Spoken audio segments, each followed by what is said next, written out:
嗱，好多老闆咧都以為咧喺內地揾間公司控股，做個2層架構就叫做起咗道防火牆。Yes Sir 同你講啦，喺新嘅公司法之下咧，你咁樣做其實係好危險嘅。假設你間主體公司今年賺咗1000萬，你透過分紅啦，將呢筆錢撥咗上去嗰間嘅防火牆公司。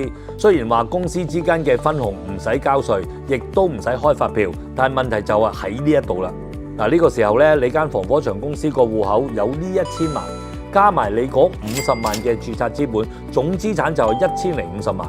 萬一你間主體嘅公司真係出咗事嘅話，債主係可以依法咁樣追溯到呢一間防火牆公司嘅，你知唔知道？根據法律嘅規定咧，公司要用佢所有嘅資產嚟填數，即係話你辛苦搬上去嗰1000萬嘅利潤，最後可能全部都要賠俾人哋。到防火牆喺法律穿透之下，根本形同虛設。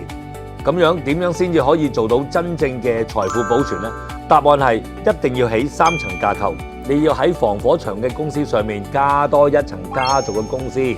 核心嘅操作咧，我而家話俾你知。第一，2次分紅，將個1000萬嘅利潤由防火牆嘅公司繼續向上分紅，分到去最頂層嘅家族公司。第二，財富搬家，透過呢第2次嘅資產搬動，將核心嘅利潤徹底同經營風險隔離。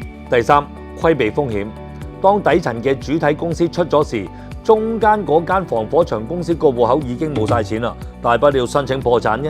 而你啲錢已經安全咁樣留咗喺最頂層嘅家族公司入面。最後 Yes Sir 提醒大家2個一定要注意嘅細節，如果唔係呢道牆一樣會俾人一篤即破。第一，防火牆公司咧，千祈唔好100% 控股主體公司，為咗避免法律上面嘅人格混同嘅風險咧，建議揸住99% 就夠啦。剩低嗰1% 交俾有限合夥嘅企業或者個人持有。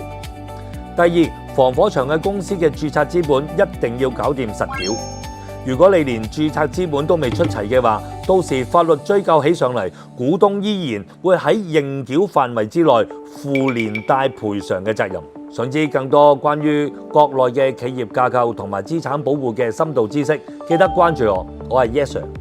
好片記得俾朋友。